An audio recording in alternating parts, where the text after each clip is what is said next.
L'enregistrement est parti. Bonsoir, citoyens et citoyennes.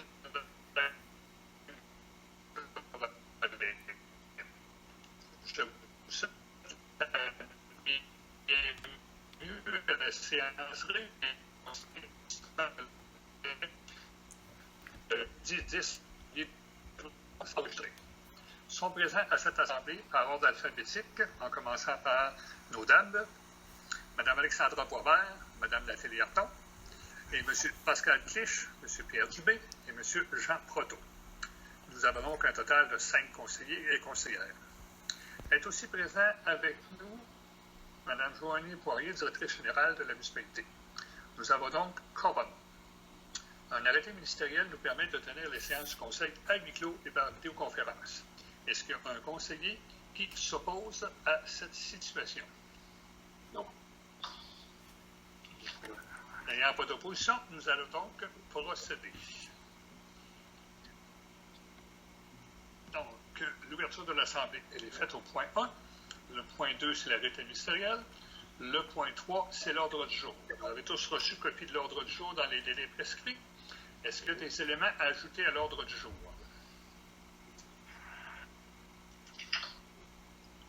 Pas d'éléments. Est-ce qu'on avait quelqu'un pour proposer et appuyer? Proposé par Nathalie.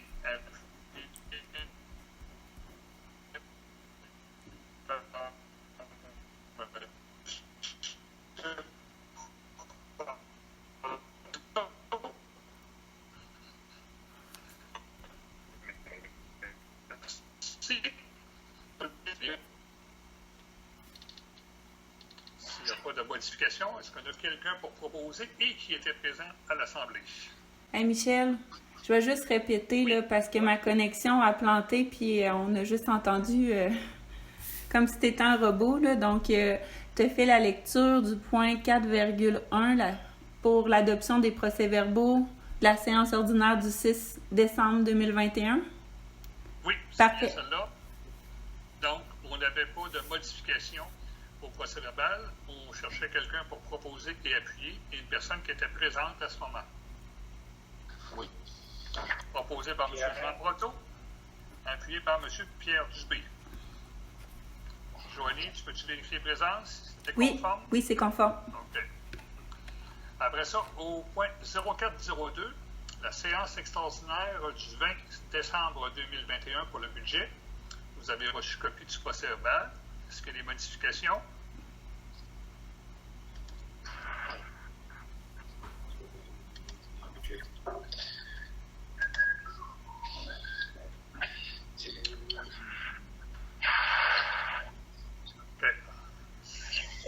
Est-ce que vous m'entendez quand je parle?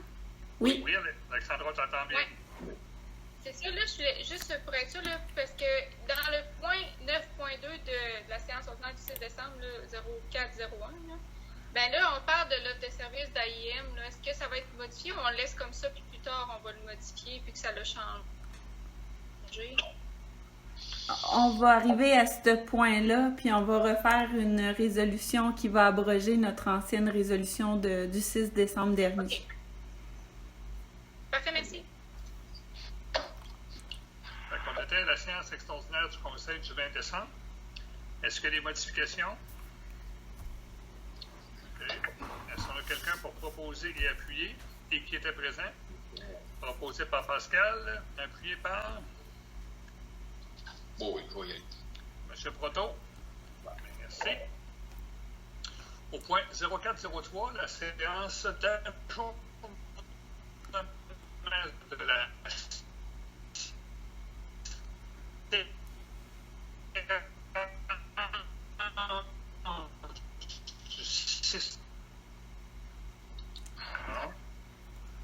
Est-ce qu'il y a quelqu'un pour proposer et appuyer qui était présent? Proposé par Nathalie. Appuyé par Pierre Dubé. Oui, parfait. Merci beaucoup, M. Dubé. Nous serions rendus au point 0501, l'acceptation des comptes à payer. Vous avez tous reçu copie des comptes à payer. Compte à payer, c'est rempli. Monsieur Pierre, on va te demander de fermer ton micro entre tes interventions parce qu'on entend tout ce qui se passe chez vous. Il ne se passe rien pourtant. C'est parce que les sons ambiants embarquent pareil. OK. Donc, dans la liste des comptes à payer, il y a deux éléments qu'on voulait apporter des précisions. Sur le fournisseur 14,55, vous avez mis un prix pour le litre de diesel à 2,23 $. C'est une erreur d'inscription à ce moment-là. C'est pas le prix qu'on paye. Le prix qu'on paye, Joanie, est de 1,16 $. Ce qui est plus logique, là. Et après ça, il y avait la facture d'Infotech qui paraissait un gros montant, mais c'est l'ensemble de nos logiciels pour l'année qui sont là-dedans. C'est nos licences, oui, nos licences annuelles là, pour notre logiciel comptable et de permis, l'émission de permis. Qui est un montant semblable à l'année passée. Oui. OK. Il y a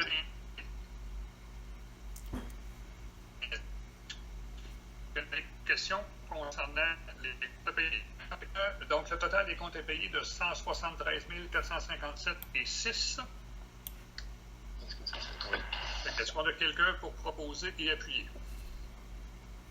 Oui. Proposé par M. Jean, appuyé par Mme Arton. Période des questions. Est-ce que, Joanie, on a des questions de nos citoyens? Non, pas de questions. Au point administration, point 07. 0701, c'est l'adoption du règlement 628 décrétant les diverses taxes, impositions et compensations pour l'exercice financier 2022. Vous avez reçu copie du règlement. Donc, on est à l'étape de l'adoption du règlement. Est-ce qu'il y a des questions ou des modifications apportées au règlement?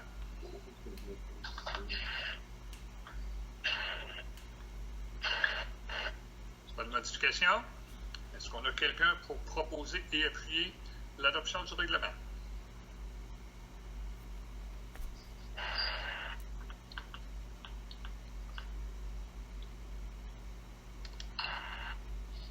Oui. Est-ce qu'on a quelqu'un pour proposer l'adoption? Proposé par Nathalie, appuyé par Pascal. Merci. Au point 0702, c'est l'avis de motion et présentation du règlement 629 relativement au code d'éthique et déontologie des élus. Joanie, peux-tu nous faire un petit topo pourquoi ça revient sur le tapis? Oui, avec le projet de loi 49 qui a été adopté, dans le fond, on avait l'obligation de reviser notre règlement sur le code d'éthique et déontologie des élus avant le 1er des élus municipaux, avant le 1er mars. Puis, on aura à faire cet exercice-là aussi pour les employés municipaux. Mais on a jusque, dans le fond, au mois de mai là, pour faire la rédaction. Donc, ça vient réencadrer au niveau du code. Puis, dans la présentation du règlement, on pourra en discuter, là, mais en annexe, on a 2 clauses qu'on peut ajouter qui sont optionnelles. Puis, ça, c'est un modèle, dans le fond, de la Fédération québécoise des municipalités. Puis, on l'a fait vérifier là, par les avocats, là, fait qu'on est vraiment légal si on fait l'adoption de ce projet de règlement-là. Fait que ce soir, c'est simplement l'avis de motion, la présentation. Oui. Donc, on a besoin seulement d'une personne pour faire l'avis de motion. Et, dans le fond, l'adoption sera au prochain conseil. Oui, exactement. Est-ce qu'il y a des questions sur le contenu de ce fameux code d'éthique et de déontologie qui est relativement semblable à ce qu'on avait, oui. Peut-être un petit peu plus élaboré, là, mais pas rien de particulier, là. Pas de questions? Non. Est-ce qu'on a quelqu'un pour faire l'avis de motion?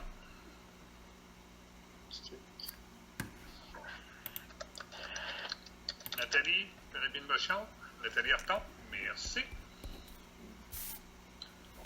Après ça, au point 0703, avis de motion, présentation du règlement 630, décrétant une dépense de 1 220 000 et un emprunt de 1 220 000 pour les travaux de réfection de des rues du village. Donc, vous aviez en annexe les documents concernant le règlement et la présentation du tableau concernant la réfection des rues. Fait que donc, l'objectif de ce soir, c'est de donner l'avis de motion pour qu'on puisse, au prochain conseil, faire une demande à ce moment-là de règlement d'emprunt auprès du ministère des Affaires municipales. Oui, exactement. Ça va pour ça? Question des modifications. On se rappelle bien, par exemple, que le montant qui est indiqué là, c'est un montant estimé par la firme d'ingénieurs. Ça se pourrait qu'on sorte plus haut, plus bas. On souhaite beaucoup plus bas quand on fera l'appel d'offres, mais on doit partir avec un estimé à ce moment-là pour faire notre démarche. Puis juste une petite parenthèse aussi, là, une précision, Michel, on va emprunter 1 220 000 mais c'est à noter qu'on va recevoir des sous en subvention. Fait que ça ne sera pas 1 200 000 qu'on devra payer là, avec des taxes de nos contribuables. Donc, à la fin du projet, possiblement que notre emprunt va être moindre à ce moment-là.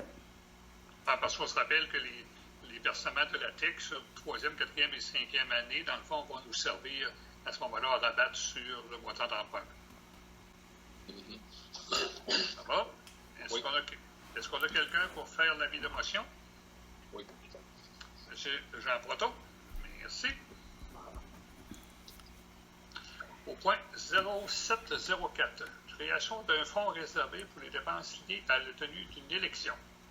Joanie.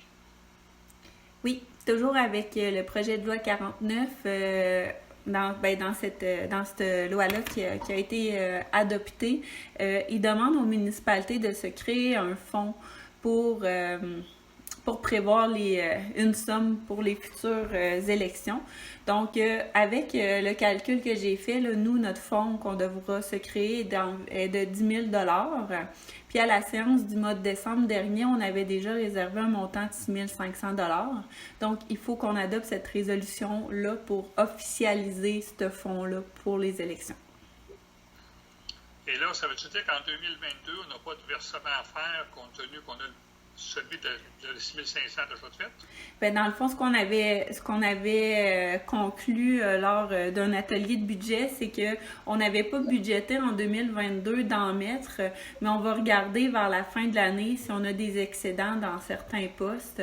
Puis à ce moment-ci, on pourra mettre quelques sous. Sinon, ben, pour l'année 2023, là, on va budgéter là, pour arriver au montant pour l'élection 2025. Dans le fond, on a jusqu'en 2025 là, pour amasser ces fonds-là, à moins qu'il y ait une élection partielle. Là. Dans le fond, là, à ce moment-ci, on devrait recapitaliser.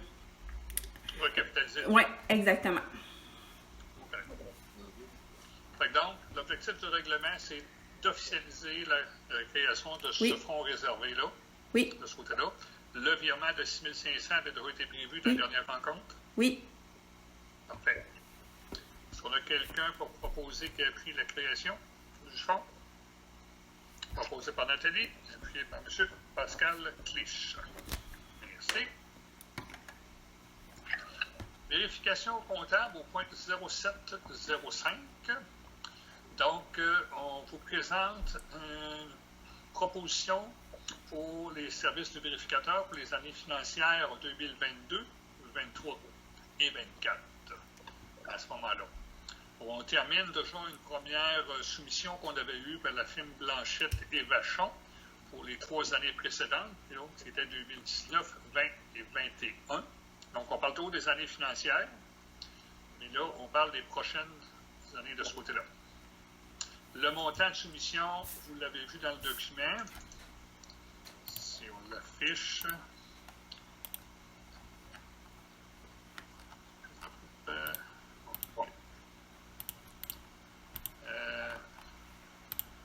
As-tu le montant? Oui. Fait que la première année, c'est un montant plus les taxes de 10 700 $. La deuxième année, 11 100 $. Et la troisième année, 11 600 $. Fait que dans le fond, ils ont fait une indexation de ce qu'on fait là, actuellement. Là. OK. Pour répondre, parce qu'Alexandra vient d'écrire une question, là, avez-vous eu plusieurs soumissions? Pour répondre à la question, j'avais demandé une offre de service à une nouvelle offre à cette même firme-là. J'ai pas fait d'autres demandes comme telles.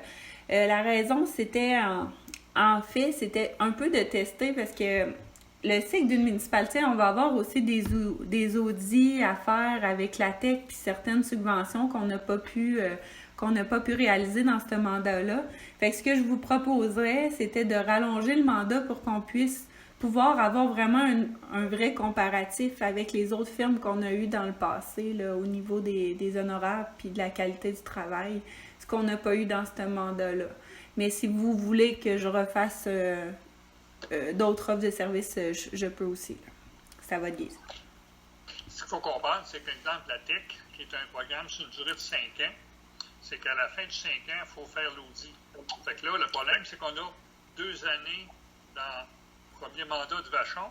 Les 3 autres seraient dans le mandat courant, qui permettrait à ce moment-là de finir avec, finalement, cet audit-là. Parce que quand on avait fait la demande de soumission la dernière fois, il y avait un écart substantiel entre l'ancienne firme et la firme actuelle. Ouais, l'écart était de 6 000 par année. Par année, oui. Différence. Fait que c'est pour ça qu'on proposerait de poursuivre 3 ans, le temps qu'on fasse le rapport de la TEC. Fait qu'on va voir comment ça fonctionne. On va voir si les coûts se maintiennent aussi. Et à ce moment-là, on aura un comparable. Il faut aller peut-être en appel d'offres après ça. Pour une période plus longue qui inclura aussi une nouvelle période de TEC.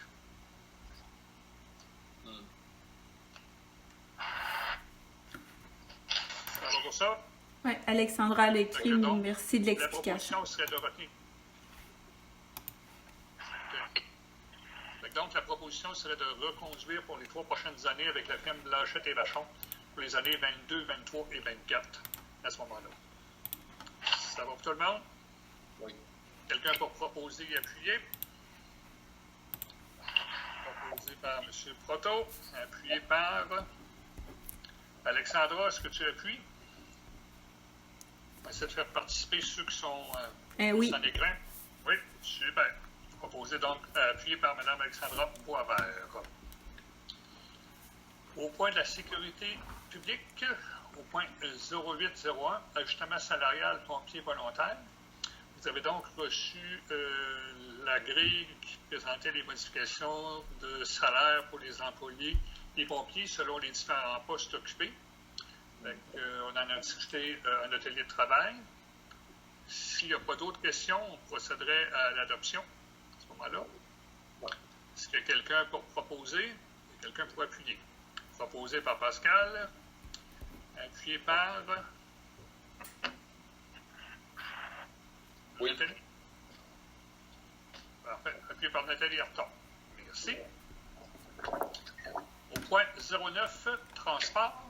0901, programme de taxe sur l'essence et de la contribution du Québec, ce qu'on appelle la fameuse TIC.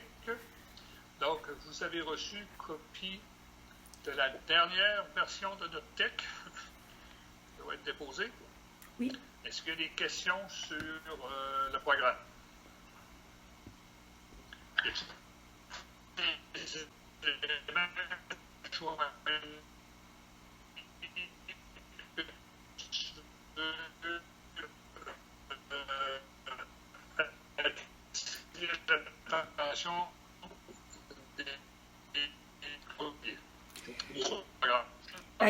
Ok, je crois que j'ai un peu compris. Tu m'as demandé s'il y avait des précisions que j'aimerais apporter, Michel.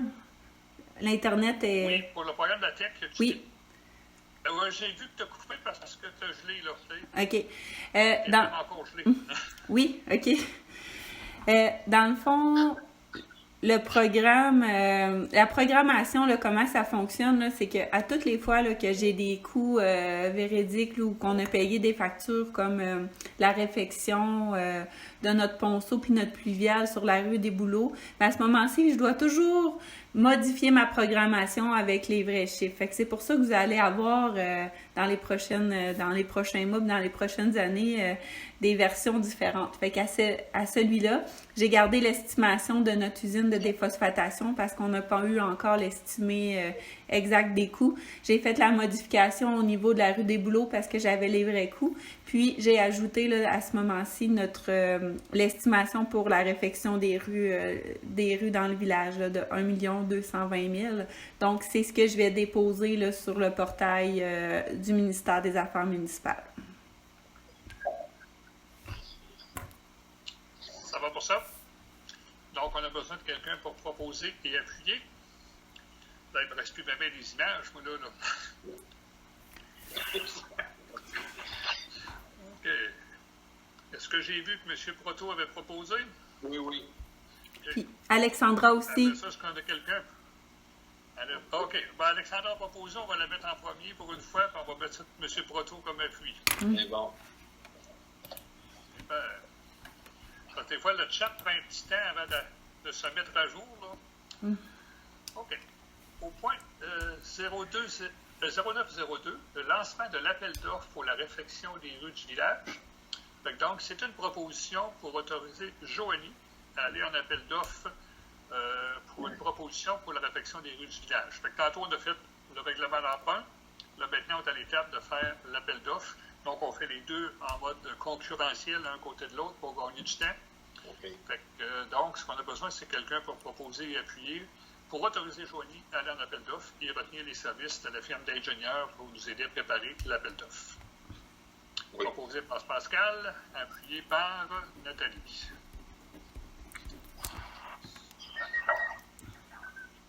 Offre de service 0903, c'est l'ingénierie pour le projet de réfection des rues. Fait que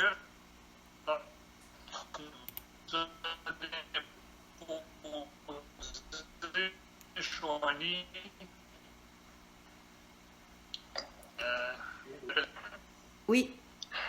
Donc, ça, c'est pour la réalisation de l'appel d'offres, les devis, les plans et devis pour l'appel d'offres pour les rues, finalement, des Bouleaux, Drolet, Royer, Merci, et la rue du Parc. Et aussi, Michel, pour la surveillance terrain. Lors d'exécution des travaux. Oui. Okay. Et ça monte à un montant. Le montant maximum est de. 25 000. Non, c'est 36 800 maximum, mais c'est tout payé dans le fond à l'heure. Fait que ça, c'est le budget global maximum, mais ça se peut que ça coûte moins cher. OK. Parfait. Ça va pour ça? Ouais. Est-ce qu'on a quelqu'un pour proposer et appuyer? Oui. Par M. Proto, appuyé par Nathalie. Merci. Point 10, hygiène du milieu, protection de l'environnement. Au point 10.01, ajustement salarial, opérateur à l'eau potable. Okay. Est-ce que Joanie, tu peux nous présenter? Peux-tu le faire en 8 kilos?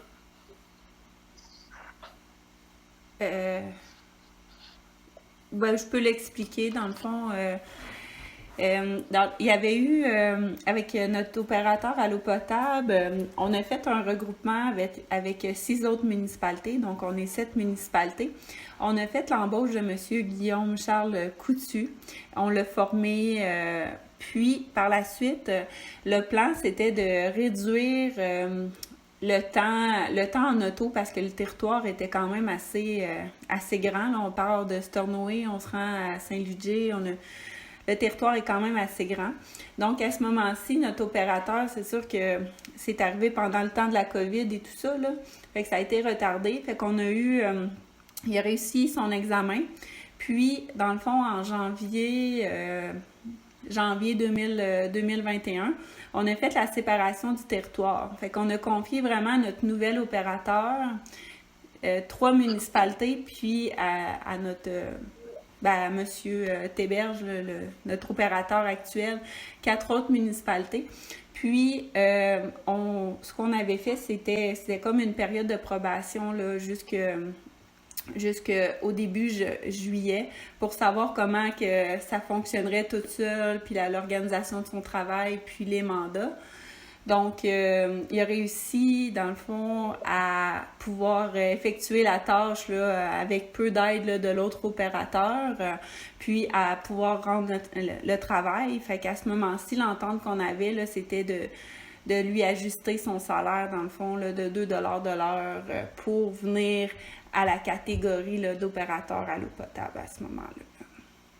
Et on se rappelle qu'on ne l'avait pas fait en juillet parce qu'on faisait la démarche avec la FQM pour s'assurer que nos salaires étaient dans la portion médiane. Fait que là, on se disait, par rapport à nos opérateurs d'eau potable, on ne savait pas si on était sur la coche ou non. Et en réalité, on était sur la coche. T'sais? Mais on l'a su tard à l'automne. C'est pour ça qu'on propose de faire une modification qui soit rétroactive à ce moment-là, à partir de juillet jusqu'au 31 décembre, pour l'ajuster. OK. Ça va pour ça? Oui. Bien. Sur le quelqu'un pour proposer et appuyer la modification?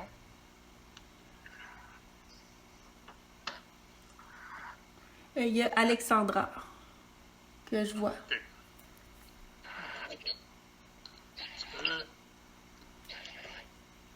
OK. Fait qu'Alexandra propose. Est-ce qu'on a quelqu'un pour appuyer? Nathalie? Bien, merci.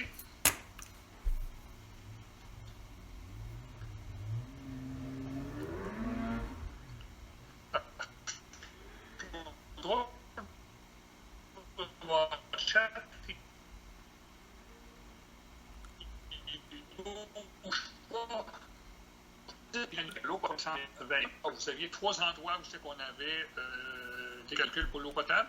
Donc, oui. La cantine, le réseau d'aqueduc municipal et la source.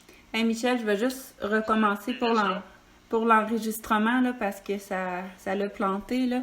Donc, on était rendu au point 10.2 qui se trouve être le dépôt du bilan annuel de la qualité de l'eau potable pour la période du 1er janvier au 31 décembre 2021. Donc, je vous ai déposé 3 bilans. Le bilan pour notre réseau principal ici au village, pour la source en bas du village et pour l'eau potable à la cantine. On se rappelle que pour le réseau municipal, on a toujours été à l'intérieur des normes toute l'année, sans défaillance. Du côté de la source, c'était la même chose. On a toujours été dans les normes sans défaillance. Et il y a seulement une fois pour la cantine où il y a eu un test où on était en normes et les punitions ont été données en conséquence.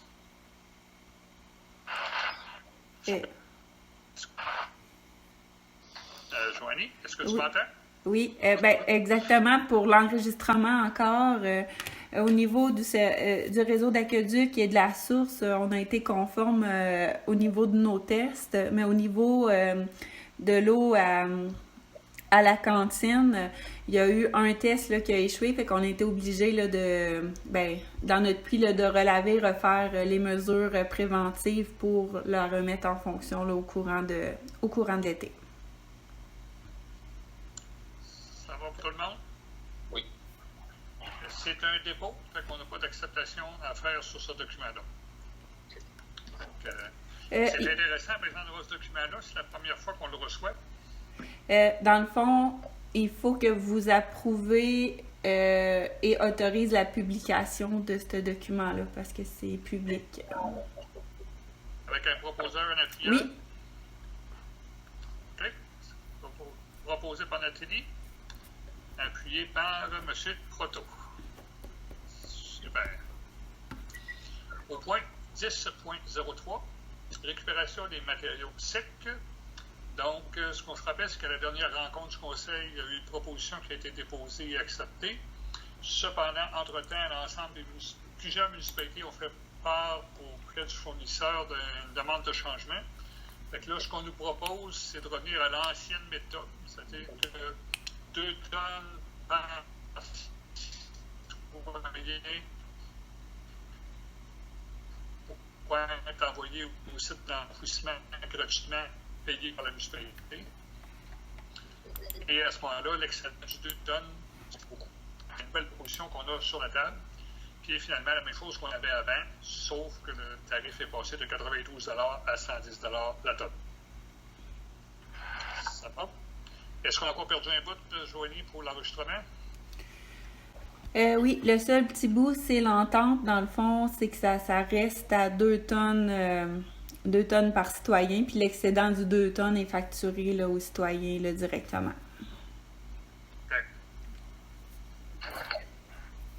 Super. Est-ce qu'on a quelqu'un pour proposer et appuyer? Proposé par Pascal, appuyé par Nathalie. Merci beaucoup. Au point 11, santé bien-être, à 11.01, budget 2022 de l'Office municipal d'habitation. Dans le fond, on a la présentation du budget pour l'année financière 2022 pour l'Office municipal d'habitation de Lac-de-Relais. On présente un déficit de 64 451 et la contribution du ministère est à 90 et celle de la municipalité est à 10 donc on aurait un coût de 6 445 selon le budget prévu. On se rappelle que c'est un estimé budgétaire. Fait que ça peut être un peu en haut ou un peu en bas de ce budget-là. Fait qu'on a besoin d'accepter ce budget. Alexandra va proposer. Va être appuyé par Pascal Clich. Tu es toujours avec nous, Joanie? Oui. Super. Pour l'aménagement, l'urbanisme, le développement gérien, le loisir et culture, on a une demande à 13.01, demande financière des Jeux du Québec. Donc, les Jeux du Québec vont se tenir à Sherbrooke et on a une demande financière. L'année passée, on avait fait une contribution de 100 à ce moment-là pour appuyer les Jeux. Les Jeux d'hiver, oui. Je ne me rappelle pas à quel endroit il était. Ah, OK, c'était les Jeux d'hiver. Oui. Là, c'est les Jeux d'été. Oui. Est-ce que quelqu'un a une opinion sur est-ce qu'on devrait faire une contribution? On se rappelle que ça revient de temps en temps dans les régions, mais il y a plusieurs régions au Québec qui les reçoivent à tour de rôle, là, fait que c'est pas à chaque année, dans le fond, qu'on va avoir une demande pour cette contribution-là. Oui. Nathalie a levé la main. J'ai une question, oui, je voulais savoir, est-ce que dans ces jeux-là, on a-tu des personnes de la région de Mégantic qui participent à ça? Est-ce que avez-vous cette information? Ça, j'ai pas l'information. OK. Parce que, dans le fond, dans nos l'année passée, quand on avait voté un 100 $, c'est que on donnait pas directement à un citoyen, parce qu'on avait eu des demandes là, de citoyens qui allaient au Jeux du Québec pour se ramasser des sous. Ça, on donnait pas directement, mais pour l'activité, puis permettre aux enfants de la MRC de pouvoir en profiter, on avait donné par rapport aux Jeux. Mais là, c'est à voir si vous voulez reconduire ça. C'est le même principe, c'est qu'on a sûrement des étudiants quelque part qui allent là de notre région, là. Oui. C'est juste qu'on n'a pas eu la demande directement d'eux. C'est ça, je comprends. OK, parfait. Mais ce qu'on comprend, c'est notre contribution, c'est pour financer l'ensemble de l'opération. Pas pour payer les déplacements du jeune qui s'en va dans la compétition. Là. Je comprends. Il y a une question. L'ensemble de l'œuvre. Il y a une question d'Alexandra. Oui. En fait, quand je regardais le document là, qui avait été fourni, il disait qu'avec la pandémie, il y avait plusieurs activités qui avaient été annulées l'an passé. Puis là, considérant que la pandémie, en fait, se continue, en tout cas, c'est sûrement moins pire avec les jeux d'été qu'avec les jeux d'hiver. Je voulais juste, sont sûrs que ça va avoir, c'est sûr qu'ils ne peuvent pas être sûrs et certains que ça va avoir lieu, là, mais en tout cas, je trouvais que c'était comme incertain, là, parce que l'année passée, on a donné, mais peut-être que finalement, ça a été fait à 50%, là, je sais pas. C'était pas très précis là, dans le document. C'est sûr que eux autres n'ont pas le choix de faire tous les demandes de financement parce que cette machine-là, elle est partie depuis quelques mois, sinon plusieurs mois pour préparer les jeux. Fait qu'ils ne peuvent pas attendre à la dernière minute. Fait qu'il faut comme, malheureusement, se positionner, débourser les sommes. Peut-être que ça aura lieu au complet, peut-être que ça aura lieu qu'en partie, peut-être que ça sera annulé au complet, tout dépendant de ce qui va se faire dans la pandémie. Bon, moi, je pense que, moi, je serais d'accord à le proposer, là, le 100 $, étant donné que c'est quand même dans la région de l'Estrie. Bien, proposé par Nathalie. Est-ce qu'on a quelqu'un pour appuyer? Oui. Monsieur Brotteau, merci. La deuxième demande, à 13.02, demande de soutien financier, projet bac de jeu, mini bougeotte. De ce que je comprends, c'est qu'on est en train de refaire une mise à jour de ces bacs-là, ou est-ce qu'on avait déjà... Oui. C'est que nous, c'est à l'école primaire, là, c'est installé un bac. Puis dans ce bac-là, il y a des jeux, des jeux comme des bâtons de hockey, des ballons, des frisbees, Puis que ça, dans le fond, ça reste dans le bac. Fait qu'une petite famille qui arrive au parc école, peut utiliser ça puis s'amuser avec les enfants. Puis là, dans le fond, ce qu'ils sont en train de faire, c'est remettre du matériel dans l'ensemble des bacs là, de la MRC du Granit. Puis, on avait contribué au projet là, il y a 5 ans de ce bac-là. Ça fait combien de temps qu'il avait été fait, le bac? 5 ans. 5 ans? OK. Là, le montant qui est demandé, c'est 50. 350. Oui. De ce côté-là.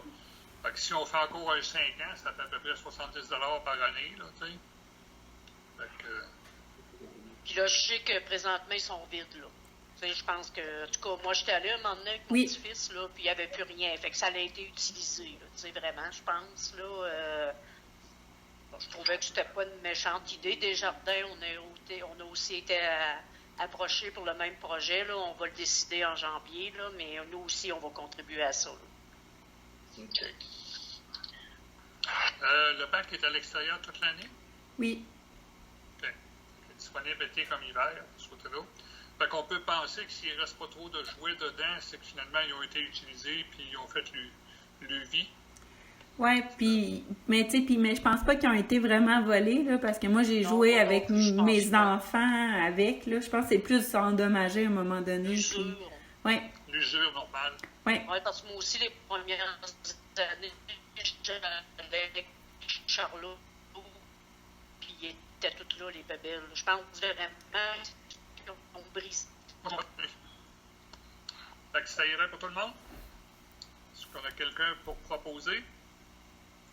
Proposé par Pascal, appuyé par Alexandra. Parfait. Au niveau de la correspondance, Chouani, on avait un document de correspondance qu'on a reçu, qui est une demande de M. Bruno Paradis, qui nous demande si on pouvait déclassifier sa maison qui est patrimoniale, parce que là, il y a des coûts de couverture d'assurance qui sont exorbitants. Et il nous donnait aussi en annexe des publications qui ont eu lieu là, sur différents journaux là, par rapport aux coûts. Pour ça. Pour répondre à sa question, là, je suis en train de faire une validation, là, mais j'ai peur qu'on n'ait plus le droit de retirer des maisons qu'on a déjà citées avec une adoption d'un règlement. Là. Mais c'est ce que je suis en train de valider. Là. OK. Fait que ce qu'on fait, je comprends sa question délibérée. Oui. On va vérifier si c'est une procédure. Après ça, on va rediscuter de la façon de fonctionner par rapport à ça. Puis on va en discuter en télétravail, puis on reviendra à ce moment-là quand on aura des renseignements plus précis. Là. Oui. Parce que je sais qu'avec l'engagement des 2 ressources pour l'ensemble des MRC de l'Estrie pour travailler au niveau du patrimoine, ça avait été mentionné que maintenant le retrait devait répondre à une série de critères très, très, très exhaustifs. Là, le but étant de vouloir conserver le patrimoine, si on permet que les gens puissent se désinscrire. Mais là, il faut voir quel niveau il est. Là, C'est ce que je veux vérifier, que je n'étais pas sûre comme ça. Là. Et on note que Mme Alexandra Boisvert nous dit qu'elle est en désaccord avec la demande. Fait qu'on va vérifier par rapport à ça l'information. Après ça, on va prendre un positionnement municipal par rapport justement aux demandes de désenregistrement. On fera le débat là-dessus, puis après ça, on pourra répondre à M. Paradis où notre position sera connue si d'autres personnes veulent faire des demandes par rapport à ça. Est-ce que ça va? Pas d'autres correspondances? Non. Est-ce que des éléments à ajouter au Varia? Il n'y a pas de nouvelles questions qui nous est apparues de nos citoyens? Non. Donc, s'il n'y a pas d'autre chose, on serait rendu à la levée de l'Assemblée. J'aurais donc besoin de quelqu'un pour proposer et appuyer la levée de l'Assemblée. OK. Proposé par Nathalie, appuyé par M. Proto. Oui. Parfait. Fait que merci beaucoup, chers citoyens. Et on se revoit donc au premier lundi du mois de février pour notre prochaine séance régulière. Bonne OK. soirée. C'est bon.